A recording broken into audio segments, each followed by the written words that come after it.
ਗੁਰੂ ਕੀ ਪਿਆਰੀ ਸਾਧ ਸੰਗਤ ਜੀ, ਇੱਕ ਦਿਨ ਦੀਵਾਨ ਵਿੱਚ ਬੈਠੇ ਸਿੱਖ ਸੰਗਤਾਂ ਨੂੰ ਆਪ ਜੀ ਨੇ ਪੁੱਛਿਆ, ਜਿਸ ਸਮੇਂ ਭਗਤ ਕਬੀਰ ਜੀ ਹੋਏ ਹਨ ਉਸ ਸਮੇਂ ਦੇਸ਼ ਦਾ ਪਾਤਸ਼ਾਹ ਕੌਣ ਸੀ। ਗੁਰੂ ਜੀ ਦੇ ਬਚਨ ਸੁਣ ਕੇ ਕਿਸੇ ਨੇ ਹਮਾਜ਼ੂ ਦਾ ਨਾਮ ਲਿਆ, ਕਿਸੇ ਨੇ ਪਥੋਰਾ ਰਾਓ ਦਾ ਅਤੇ ਤੀਜੇ ਚੌਥੇ ਨੇ ਕੁਝ ਹੋਰ ਨਾਮ ਦੱਸੇ। ਇਸ ਤਰ੍ਹਾਂ ਜਦ ਸਾਰੇ ਅੱਡ ਬੋਲ ਕੇ ਚੁੱਪ ਹੋ ਗਏ ਤਾਂ ਗੁਰੂ ਜੀ ਨੇ ਫਰਮਾਇਆ, ਵੇਖੋ ਸਿੱਖੋ, ਨਾਮ ਦਾ ਕਿਤਨਾ ਪ੍ਰਤਾਪ ਤੇ ਮਹਿਮਾ ਹੈ। ਜੈਸਾ ਕਿ ਜਾਤ ਦਾ ਕੰਗਾਲ ਜੁਲਾਹਾ ਕਬੀਰ ਨੂੰ ਉਸ ਦੀ ਇਸਤਰੀ ਲੋਈ ਅਤੇ ਬੇਟੀ ਕਮਾਲੀ ਤੇ ਬੇਟਾ ਕਮਾਲ ਨੂੰ ਨਾਮ ਜਪਣ ਦਾ ਸਦਕਾ ਸਭ ਕੋਈ ਗਿਆਨੀ ਧਿਆਨੀ ਨਿਰਵਾਣ ਤੇ ਗ੍ਰਹਿਸਤੀ ਜਾਣਦੇ ਹਨ, ਪਰ ਮੁਲਕ ਦੇ ਬਾਦਸ਼ਾਹ ਦੇ ਨਾਮ ਨੂੰ ਕੋਈ ਨਹੀਂ ਜਾਣਦਾ। ਇਸ ਕਰਕੇ ਨਾਮ ਧਨ ਹੈ। ਜਿਹੜੇ ਪੁਰਸ਼ ਨਾਮ ਜਪਦੇ ਹਨ ਉਹਨਾਂ ਦੀ ਬਰਾਬਰੀ ਕੋਈ ਨਹੀਂ ਕਰ ਸਕਦਾ। ਜਿਹੜੇ ਜਗਤ ਦੇ ਧੰਦਿਆਂ ਵਿੱਚ ਫਸ ਕੇ ਨਾਮ ਨਹੀਂ ਜਪਦੇ ਉਹਨਾਂ ਨੂੰ ਘਾਟਾ ਹੀ ਰਹਿੰਦਾ ਹੈ। ਜਦੋਂ ਭਗਤ ਕਬੀਰ ਜੀ ਨਾਮ ਜਪ ਕੇ ਪ੍ਰਸਿੱਧ ਹੋਏ ਤਾਂ ਉਸ ਸਮੇਂ ਸਿਕੰਦਰ ਲੋਧੀ ਦੇਸ਼ ਦਾ ਬਾਦਸ਼ਾਹ ਸੀ।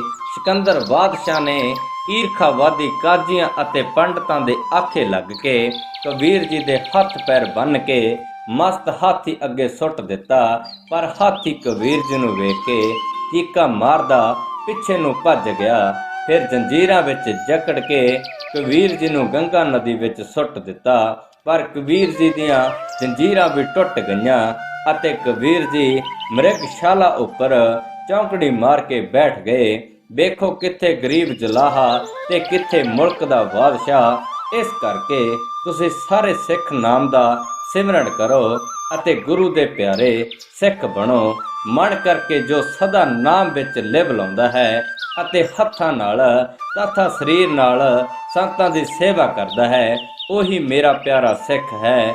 ਉਹੀ ਉੱਚੀ ਕਰਨੀ ਕਰਕੇ ਮਨ ਨੂੰ ਨੀਵਾਂ ਰੱਖੇ, ਸਰੀਰ ਦੀ ਹੰਗਤਾ ਨੂੰ ਤਿਆਗ ਕੇ ਬ੍ਰਹਮਹੰਤਾ ਨੂੰ ਦ੍ਰਿੜ ਕਰੇ, ਅਨੇਕਾਂ ਵਿੱਚ ਇੱਕ ਨੂੰ ਵੇਖਣ ਵਾਲਾ ਹੋਵੇ, ਉਹੀ ਬ੍ਰਹਮ ਗਿਆਨ ਨੂੰ ਪ੍ਰਾਪਤ ਕਰਦਾ ਹੈ। ਇੱਕ ਵਿਸਾਖੀ ਦੇ ਮੇਲੇ ਦੇ ਦੂਸਰੇ ਦਿਨ ਗੁਰੂ ਜੀ ਨੇ ਫਰਮਾਇਆ ਕਿ ਇਸ ਸਾਲ ਇਹ ਮੇਲਾ 5 ਦਿਨ ਲੱਗਾ ਰਹੇਗਾ। ਕੋਈ ਵੀ ਪੁਰਸ਼ ਮੇਲਾ ਛੱਡ ਕੇ ਘਰ ਨਾ ਜਾਵੇ। ਇਸ ਦੇ ਉਲਟ ਮਾਲਵੇ ਦੇ ਕੁਝ ਸਿੱਖਾਂ ਨੇ ਆਪਣੇ ਘਰ ਨੂੰ ਛੇਤੀ ਜਾਣ ਵਾਸਤੇ ਇੱਕ ਵਿਉਂਤ ਬਣਾਈ। ਇੱਕ ਸਿੱਖ ਨੂੰ ਉਹਨਾਂ ਨੇ ਮੁਰਦਾ ਬਣਾ ਕੇ ਫੱਟੇ ਉੱਤੇ ਪਾ ਦਿੱਤਾ ਅਤੇ ਬਾਕੀ ਉਸ ਦੇ ਨਾਲ ਉਸ ਦੀ ਅਰਥੀ ਨੂੰ ਚੁੱਕ ਕੇ ਤੁਰ ਪਏ।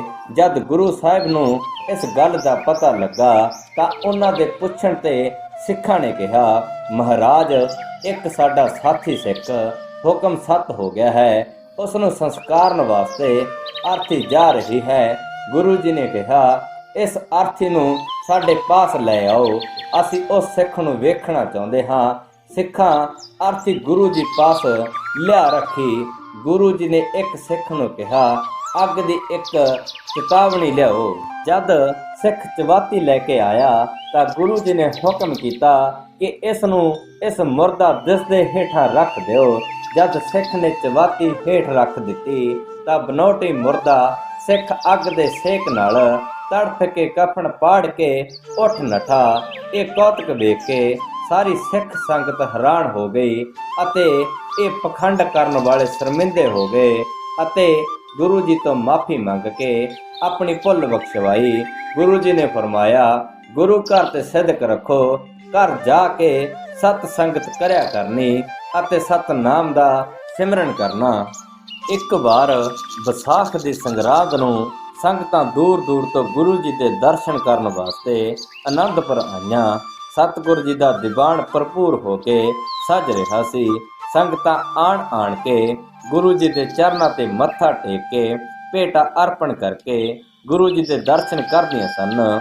ਦੀਵਾਨ ਦੀ ਸਮਾਪਤੀ ਤੇ ਇੱਕ ਸਿੱਖ ਤੇ ਸਿੱਖਣੀ ਨੇ ਆਪਣੇ ਜਵਾਨ ਲੜਕੇ ਨੂੰ ਗੁਰੂ ਜੀ ਪਾਸ ਹਾਜ਼ਰ ਕਰਕੇ ਬੇਨਤੀ ਕੀਤੀ, ਮਹਾਰਾਜ, ਸਾਡਾ ਇਹ ਲੜਕਾ ਮਸਤਾਨੀ ਜਿਹੀ ਹਾਲਤ ਵਿੱਚ ਰਹਿੰਦਾ ਹੈ, ਆਪਣੀ ਇਸਤਰੀ ਨਾਲ ਵੀ ਬੋਲਚਾਲ ਨਹੀਂ ਕਰਦਾ।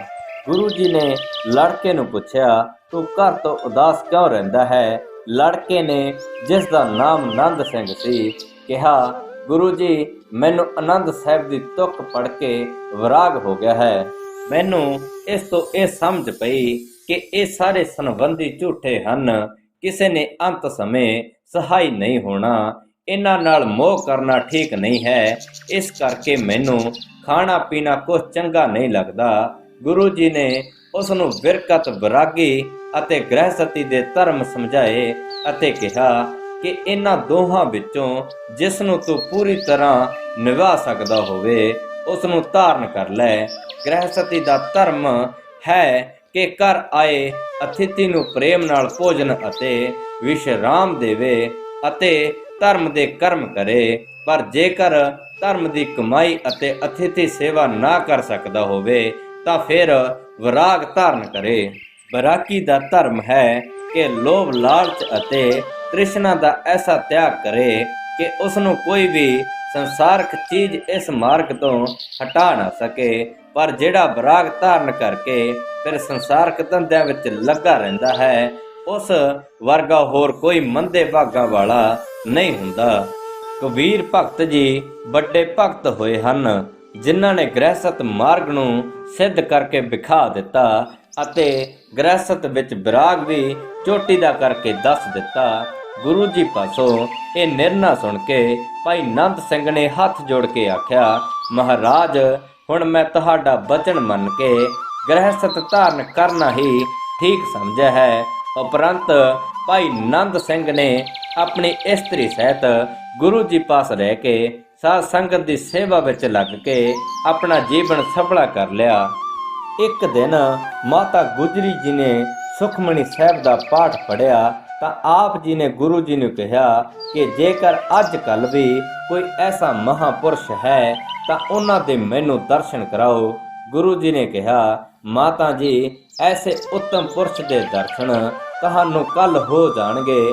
ਤੁਸੀਂ ਉਹਨਾਂ ਵਾਸਤੇ ਪ੍ਰਸ਼ਾਦ ਤਿਆਰ ਕਰਨਾ, ਉਹ ਤੁਹਾਡੇ ਪਾਸ ਆਣ ਕੇ ਹੀ ਪ੍ਰਸ਼ਾਦ ਛਕਣਗੇ। ਮਾਤਾ ਜੀ ਨੇ ਦੂਸਰੇ ਦਿਨ ਬੜੇ ਪ੍ਰੇਮ ਨਾਲ ਪ੍ਰਸ਼ਾਦ ਦੀ ਤਿਆਰੀ ਕਰਕੇ ਪੁੱਛਿਆ, ਲਾਲ ਜੀ, ਪ੍ਰਸ਼ਾਦ ਤਿਆਰ ਹੈ, ਉਹ ਮਹਾਪੁਰਸ਼ ਆਏ ਕਿਉਂ ਨਹੀਂ? ਗੁਰੂ ਜੀ ਨੇ ਕਿਹਾ, ਮਾਤਾ ਜੀ, ਉਹਨਾਂ ਦੇ ਬੈਠਣ ਵਾਸਤੇ ਆਸਨ ਵਿਛਾਓ, ਉਹ ਪਹੁੰਚ ਰਹੇ ਹਨ। ਤਦ ਇੱਧਰ ਮਾਤਾ ਜੀ ਆਸਨ ਵਿਛਾ ਰਹੇ ਸਨ ਕਿ ਉਧਰ ਭਾਈ ਰਾਮ ਕੌਰ ਬਾਬਾ ਗੁਰਬਖਸ਼ ਸਿੰਘ ਜੀ ਨੇ ਗੁਰੂ ਜੀ ਦੇ ਚਰਨਾਂ ਤੇ ਮੱਥਾ ਆਣ ਟੇਕਿਆ। ਗੁਰੂ ਜੀ ਨੇ ਕਿਹਾ, ਬਾਬਾ ਜੀ, ਆਪ ਜੀ ਨੂੰ ਮਾਤਾ ਜੀ ਪ੍ਰਸ਼ਾਦ ਛਕਾਉਣ ਵਾਸਤੇ ਉਡੀਕ ਰਹੇ ਹਨ। ਛੇਤੀ ਮਾਤਾ ਜੀ ਪਾਸ ਆ ਜਾਓ ਤੇ ਪ੍ਰਸ਼ਾਦ ਛਕੋ। ਮਾਤਾ ਜੀ ਪਾਸ ਮਹਿਲਾਂ ਵਿੱਚ ਜਾ ਕੇ ਜਦ ਬਾਬਾ ਜੀ ਨੇ ਪ੍ਰਸ਼ਾਦ ਛਕ ਕੇ ਚੂਲਾ ਕਰ ਲਿਆ ਤਾਂ ਮਾਤਾ ਜੀ ਨੇ ਪੁੱਛਿਆ, ਬਾਬਾ ਜੀ, ਆਪ ਰਮਦਾਸ ਅੰਮ੍ਰਿਤਸਰ ਤੋਂ ਐਡੀ ਛੇਤੀ ਕਿਸ ਤਰ੍ਹਾਂ ਆ ਗਏ ਹੋ? ਬਾਬਾ ਜੀ ਬੋਲੇ, ਅਸੀਂ ਕਾਠ ਦੀਆਂ ਪੁਤਲੀਆਂ ਹਾਂ। ਜਿਸ ਤਰ੍ਹਾਂ ਗੁਰੂ ਜੀ ਕਰਾਉਂਦੇ ਹਨ ਅਸੀਂ ਉਸ ਤਰ੍ਹਾਂ ਹੀ ਕਰਦੇ ਹਾਂ। ਇਹ ਬਚਨ ਕਰਕੇ ਮਾਤਾ ਜੀ ਨੂੰ ਮੱਥਾ ਟੇਕ ਕੇ ਗੁਰੂ ਸਾਹਿਬ ਜੀ ਪਾਸ ਆ ਗਏ। ਗੁਰੂ ਜੀ ਨੇ ਸ੍ਰੀ ਰਾਮ ਕੌਰ ਜੀ ਨੂੰ ਇੱਕ ਸੁੰਦਰ ਮੰਦਰ ਵਿੱਚ ਡੇਰਾ ਕਰਵਾ ਕੇ ਬੜੇ ਸਤਿਕਾਰ ਨਾਲ ਆਸਣ ਲਵਾ ਦਿੱਤਾ। 4 ਦਿਨ ਪਿੱਛੋਂ ਬਾਬਾ ਜੀ ਦੀ ਸੰਗਤ ਵੀ ਅੰਮ੍ਰਿਤਸਰ ਤੋਂ ਬਾਬਾ ਜੀ ਪਾਸ ਪਹੁੰਚ ਗਈ। ਉਸ ਤੋਂ ਦੂਸਰੇ ਦਿਨ ਗੁਰੂ ਜੀ ਨੇ ਖਜ਼ਾਨਚੀ ਨੂੰ ਹੁਕਮ ਦਿੱਤਾ ਕਿ 1000 ਰੁਪਏ ਦਾ ਕੜਾਹ ਪ੍ਰਸ਼ਾਦ ਤਿਆਰ ਕਰਕੇ ਦੀਵਾਨ ਵਿੱਚ ਲੈ ਆਓ। ਜਦ ਬਹੁਤ ਸਾਰੇ ਕੜਾਹੇ ਭਰ ਕੇ ਕੜਾਹ ਪ੍ਰਸ਼ਾਦ ਦੀਵਾਨ ਵਿੱਚ ਆ ਗਿਆ ਤਾਂ ਉਸ ਸਮੇਂ ਬਹੁਤ ਸੰਗਤਾਂ ਦਾ ਇਕੱਠ ਦੇਖ ਕੇ ਗੁਰੂ ਜੀ ਨੇ ਬਚਨ ਕੀਤਾ ਕਿ ਹੁਣ ਲੰਗਰ ਵਰਤਣ ਦਾ ਸਮਾਂ ਹੋ ਗਿਆ ਹੈ। ਇਤਨੀਆਂ ਸੰਗਤਾਂ ਵਿੱਚ ਕੜਾਹ ਪ੍ਰਸ਼ਾਦ ਛੇਤੀ ਛੇਤੀ ਵੰਡਿਆ ਨਹੀਂ ਜਾ ਸਕਦਾ। ਇਸ ਕਰਕੇ ਸਭ ਕੋਈ ਆਪਣੀ ਹਿੰਮਤ ਨਾਲ ਲੁੱਟ ਕੇ ਖਾ ਲਵੇ। ਇਹ ਬਚਨ ਕਰਕੇ ਗੁਰੂ ਜੀ ਆਪ ਤਾਂ ਆਪਣੇ ਮਹਿਲਾਂ ਨੂੰ ਪ੍ਰਸ਼ਾਦ ਛਕਣ ਚਲੇ ਗਏ ਅਤੇ ਪਿੱਛੋਂ ਖਾਲਸਾ ਹੱਲਾ ਬੋਲ ਕੇ ਕੜਾਹ ਪ੍ਰਸ਼ਾਦ ਦੇ ਕੜਾਹਿਆਂ ਉੱਤੇ ਟੁੱਟ ਕੇ ਪੈ ਗਿਆ। ਜਿਤਨੀ ਕਿਸੇ ਦੀ ਹਿੰਮਤ ਸੀ ਉਤਨਾ ਉਸਨੇ ਖੋ ਖਿੱਚ ਕੇ ਖਾ ਲਿਆ।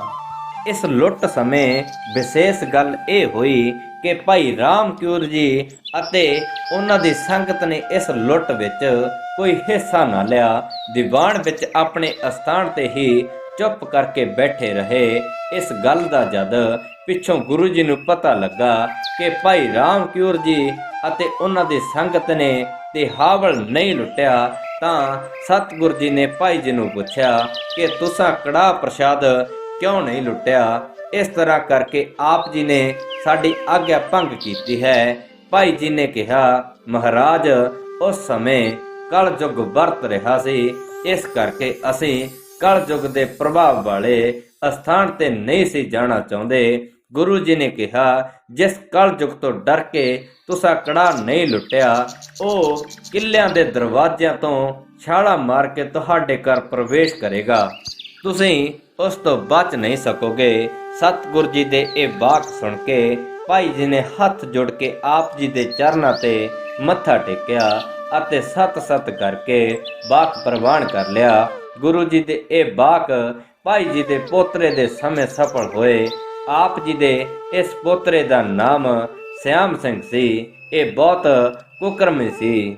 ਇੱਕ ਦਿਨ ਗੁਰੂ ਜੀ ਪਾਸ ਇੱਕ ਬੜਾ ਭਾਰੀ ਤਨੁੱਖ ਬਾਣ ਵੇਖ ਕੇ ਭਾਈ ਰਾਮ ਪਿਓਰ ਨੂੰ ਮਨ ਵਿੱਚ ਭਰਮ ਹੋ ਗਿਆ ਕਿ ਇਹ ਆਪ ਜੀ ਨੇ ਕੇਵਲ ਦਿਖਾਏ ਵਾਸਤੇ ਹੀ ਰੱਖਿਆ ਹੋਵੇਗਾ।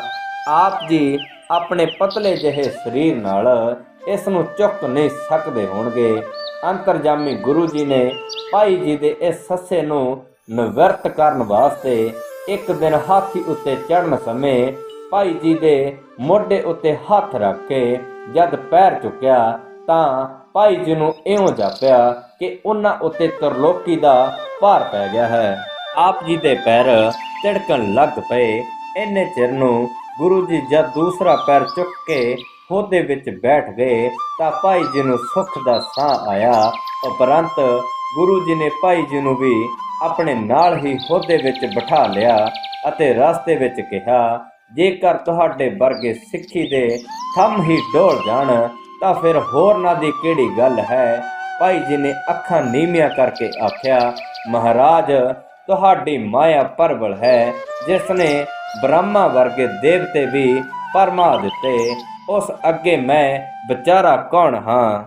ਫਿਰ ਇੱਕ ਦਿਨ ਸਮਾਂ ਪਾ ਕੇ ਭਾਈ ਜੀ ਨੇ ਬੇਨਤੀ ਕੀਤੀ, ਸੱਚੇ ਪਾਤਸ਼ਾਹ ਮੈਨੂੰ ਵੀ ਅੰਮ੍ਰਿਤ ਛਕਾ ਕੇ ਆਪਣੇ ਨਿਜ ਰੂਪ ਖਾਲਸੇ ਵਿੱਚ ਮੇਲ ਲਵੋ। ਇਹ ਪ੍ਰੇਮਮਈ ਬੇਨਤੀ ਪ੍ਰਵਾਨ ਕਰਕੇ ਗੁਰੂ ਜੀ ਨੇ ਭਾਈ ਜੀ ਨੂੰ ਅੰਮ੍ਰਿਤ ਛਕਾ ਕੇ ਤਿਆਰ ਬਰ ਤਿਆਰ ਖਾਲਸਾ ਕਰਕੇ ਗੁਰਬਖਸ਼ ਸਿੰਘ ਨਾਮ ਰੱਖਿਆ।